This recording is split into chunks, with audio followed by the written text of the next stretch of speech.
Goddag og velkommen til første episode. Wow.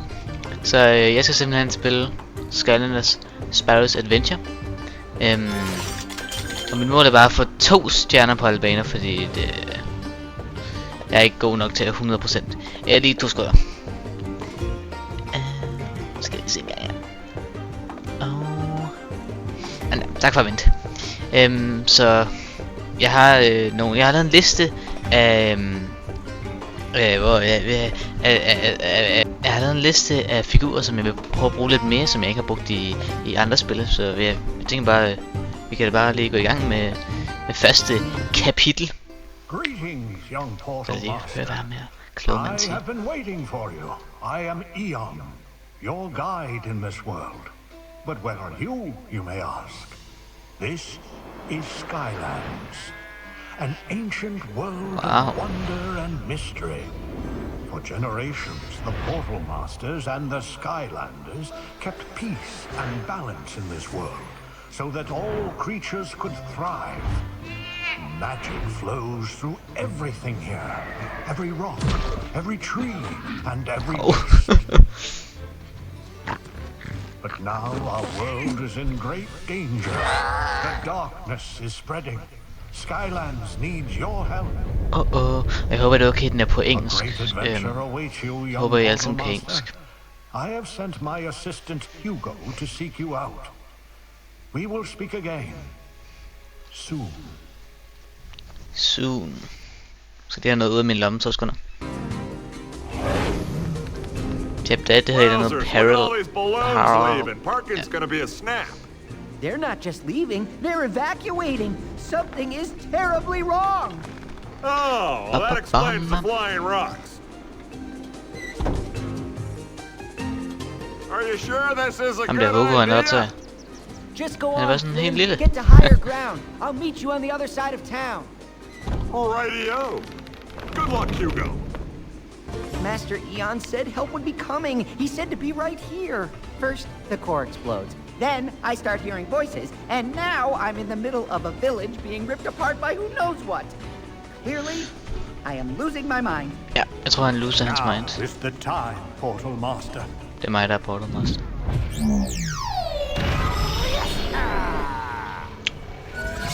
Camouflage. Whoa! A Skylander! You've returned! Master Eon was right! That means he did find another Portal Master to help us. I, of course, never doubted it for a second.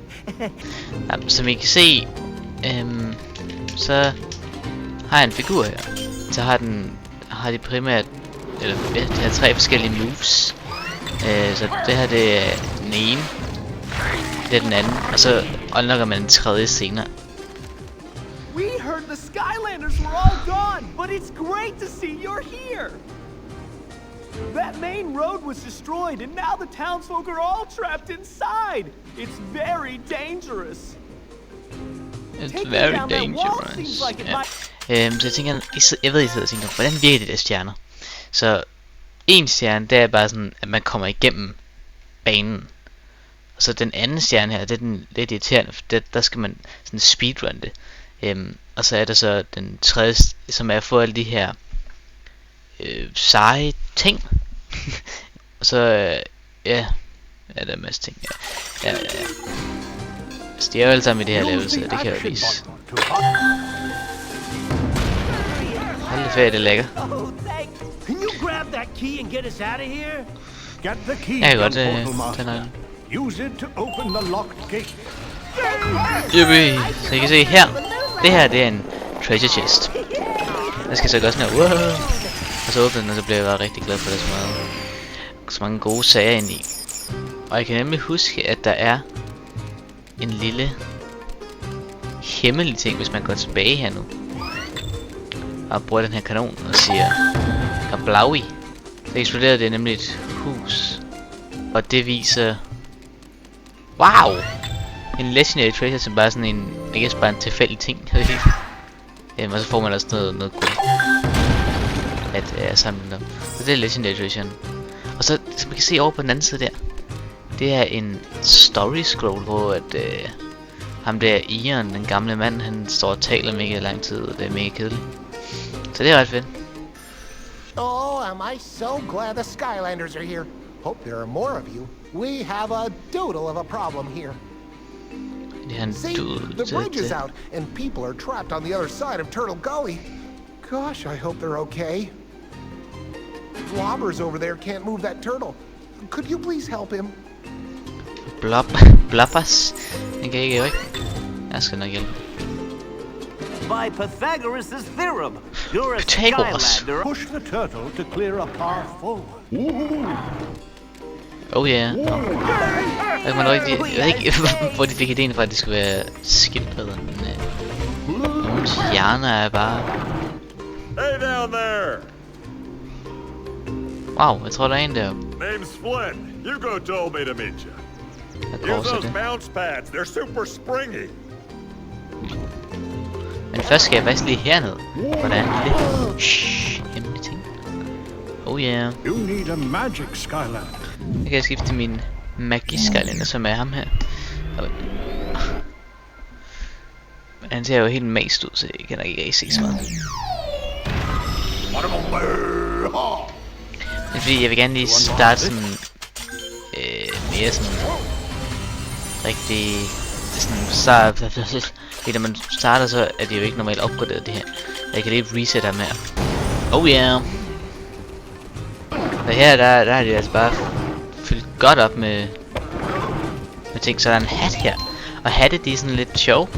Det er en hat. Og så kan man have den på, og så får man nogle forskellige effekter. Så får man et eller andet, men jeg plejer ikke at have dem på. Men de er rigtig gode. Ja. Og så jeg kan ikke sige det der. Det er jeg bare ligeglad med. Der er den her story scroll. Lige til alt, hvad han siger. Okay, så det er faktisk ikke så meget. Så det er meget Under the control of a true portal master, these mystic devices can connect 2 points in space, dimension, and, if we are to believe ancient legends, even time. Portal masters can then send Skylanders and magic to the other side. Fascinerende. Hvad siger ham her, Flynn? You see that twister? It's a big one, all right, but I got an idea. What we're gonna do is... Whoa! Fun fact, det er faktisk ham, der lægger stemme til ham der Flynn der. Ham, der lægger stemme til Joe fra Family Guy. Så rigtig sjovt fact. Jeg ved ikke griner lige nu. Jeg ved ikke That was close. det er de første enemies, der kommer. Er det ikke det? You again. Thank goodness. I'd gladly escape this raging tornado, except these monster gates are in my way. Monsters always stake out their territory by putting up these gates. And these are particularly nasty little monsters too. Hungry little chompies. To do is just get rid of all the chompies in there and everything should be just fine. Good luck.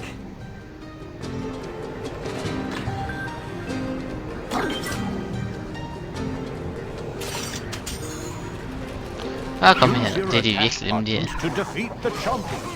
Wow. Der er vist også noget hemmeligt herinde. Jeps. Så kan man gøre af det, at man kan skifte til en vandskylander, som er ham her.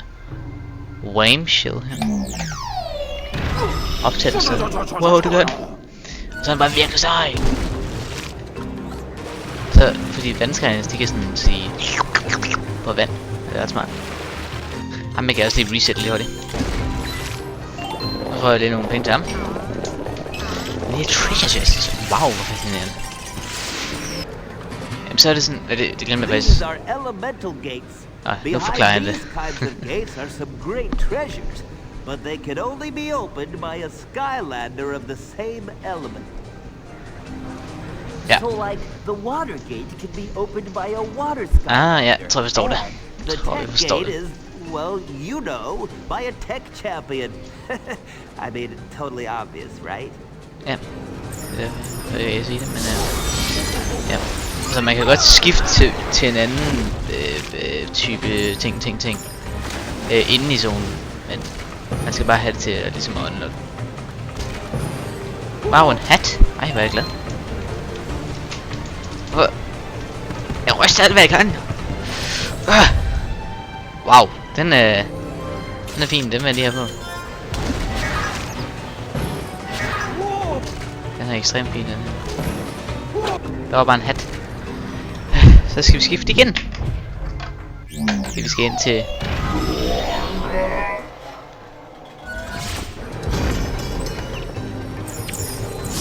Og han er allerede reset ham eller noget.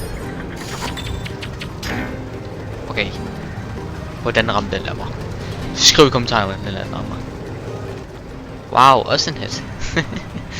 Det ville lidt så bare som om, at de skulle lægge alle tingene ind her. Ja. All hats found. Har jeg fundet alle? No. Alle tingene. What? Jeg mangler en treasure chest. Nå, der er en der... Jeg tror der er en senere. Og så er det her mad, som man kan sige nam nam nam til. The tornado! Wait! Okay. Hobson's knee goiter! The Royal Babu Palace is completely gone. And oh no! Look! The royal family is trapped! You must save them! En eller anden... Altså, det giver jo ingen mening. Der er noget ost her. Jeg er sikker på, at der er en, der ser med som elskost.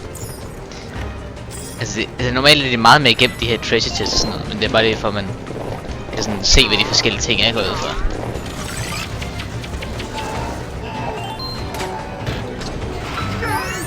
Yay! Yay! Thank you!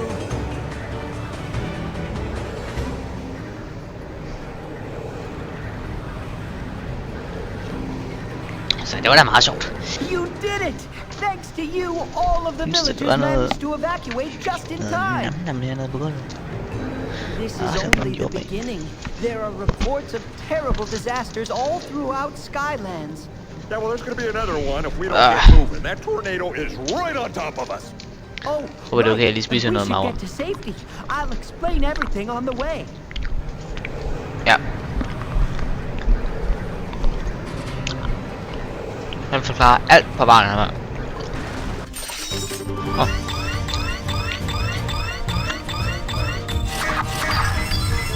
2 stjerner, woohoo! For as long as anyone could remember, Skylands Det er lavt, was det. protected by the wisest and most powerful beings of Jeg tistede. all, the Portal Masters. And the greatest among them was Master Eon. He and his Skylanders protected the core of light. For centuries, the core of light had enriched the world, holding at bay the darkness, the ultimate force behind all evil. But now, Eon was the last Portal Master, and growing weaker with age, he knew it was only a matter of time before the darkness would return. Master Eon, those clouds, is something wrong? Have you ever known dark, boiling, ominous cloud to be a good thing, Hugo? Okay, flyvende hus. Skylanders, the dark... Not the core! Nej. Oh no.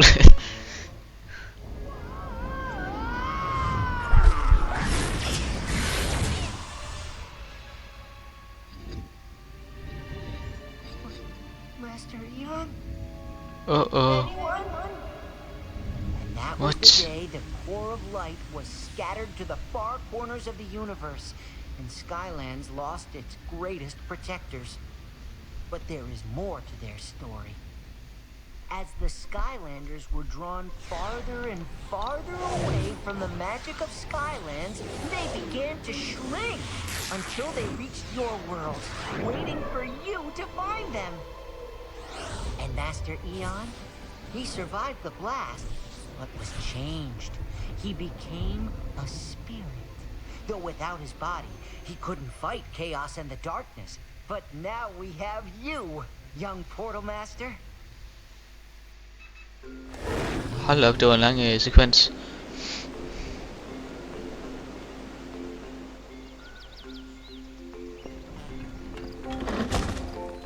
thank the portals we made it back in one piece. So as you can see, with our core of light destroyed, Skylands is in great danger. I'm sure that tornado was no accident. This is clearly the work of Chaos. Chaos. Oh, that guy really grinds my gears. If you're taking down Chaos... Sjovt, for det var en Family Guy episode, der handlede om noget Glad to grind hear it, gears. Flynn. Callie agreed to Og han help er too. jo Joe. Det var ret vildt. Ah, Callie. Well, I've heard some things about that gal. Interesting things. If she's involved in this, count me double in. Splendid. Okay, det er bare double in, men der Go stod with Flynn double to in! perilous pastures.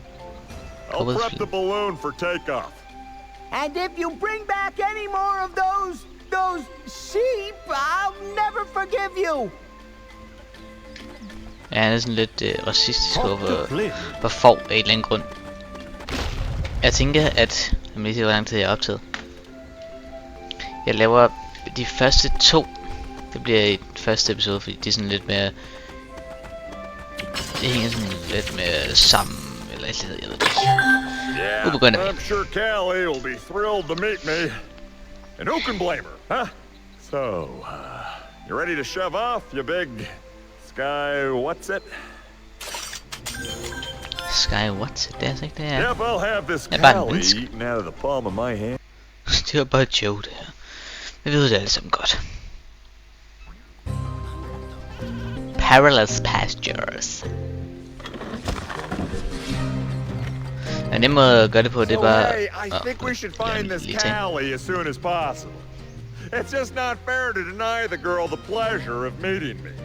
Ja. I'll scout from overhead. Meanwhile, you see if you can find her on the ground. Altså, jeg plejer lige at starte med at se, hvad skal jeg få? Jeg skal få en Soul Gem, en Legendary Treasure, 2 hats, 3 treasures. Så det samme som før, eller sådan. Different areas of Skylands have different elemental energies. When you switch to using Skylanders of the same element in that area, they will have extra power and reap extra rewards. Ja. Skylanders Han har of ret. the tech element are stronger What, yeah, in tech this element. zone. Jeg går ind i den her tech gate. Det ødelægger alle de her får. Der er for mange gode sager. Ja. De her som spawner de her. What? Det lægger mig. En hat.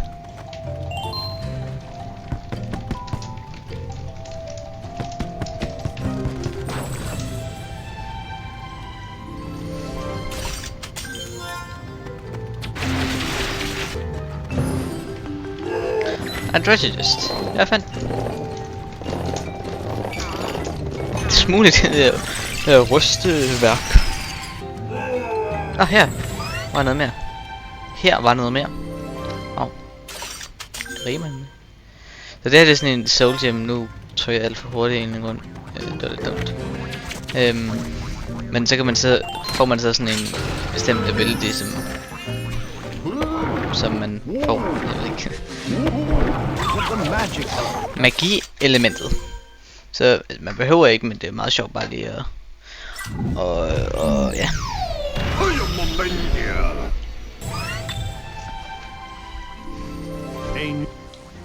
Okay.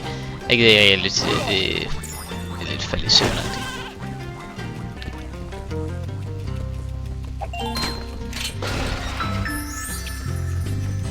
Know that you don't have to do this all alone, Portal Master. Friends are welcome to join Han siger det igen. and control Og det her var der your sådan own Skyland. en hemmelig græssted ting.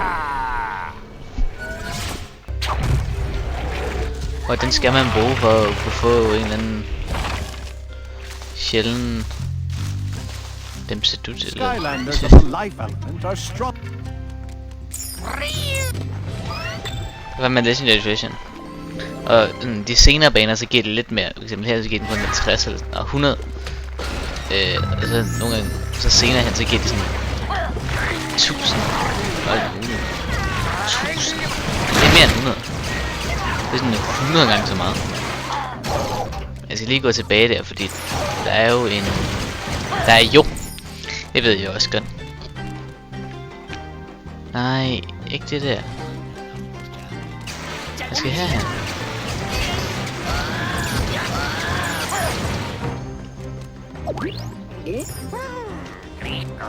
Nå, okay, så men... What?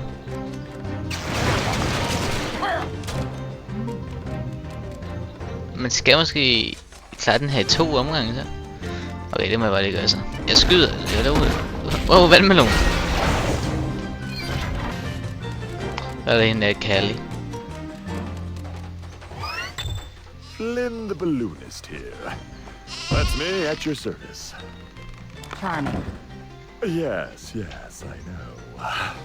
Must be pretty overwhelming for you to finally meet the best pilot in all of Skylands. You are welcome. Oh, får.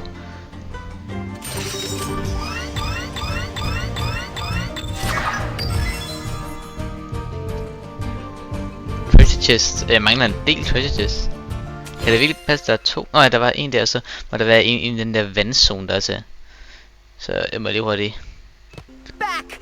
Back, you vile beasts! Jeg kan ikke lide de der får, mand. They're just sheep. That is where you are wrong, my dear Callie. These creatures may appear to be friendly, cuddly piles of fluff. But turn your back on them and they turn into wretched lint balls with beady little eyes staring at your every move. While you were all away, I found the old blueprints for the Core of Light. The ancients used them when they first built it. Wait a second, I thought you said you built the Core of Light. Well, yes and no. Yes, I said that I did, but no, I really didn't. The far viewer will help us find the parts we need to rebuild the core, but this cursed overgrown bramble is blocking it off. Could you assist us, Great One? Jeg kan prøve. Jeg kan prøve. Men først skal jeg altså lige...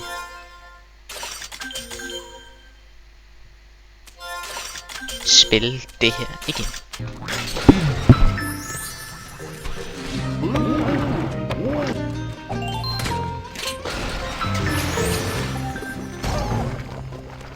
Skylanders of the magic are stronger in this zone.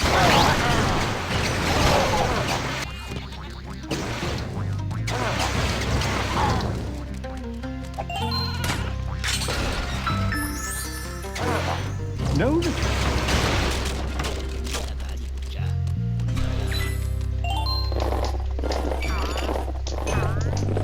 Endnu en treasure chest. You need a water Skylander. Nu kan jeg lige bruge ham her. Slam. Bam. To unlock this, Han er så også lidt reset.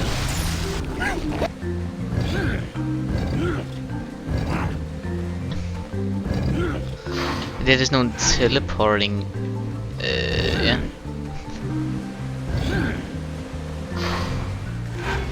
Wow. En treasure chest.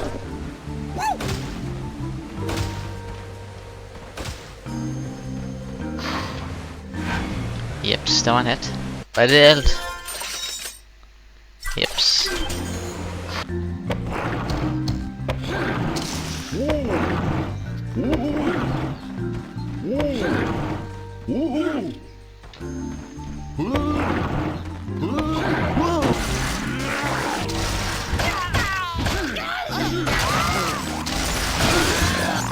Wow, så er det folkens.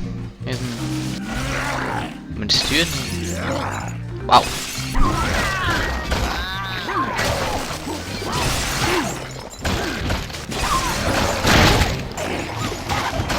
Jeg prøver at se hvordan den virker.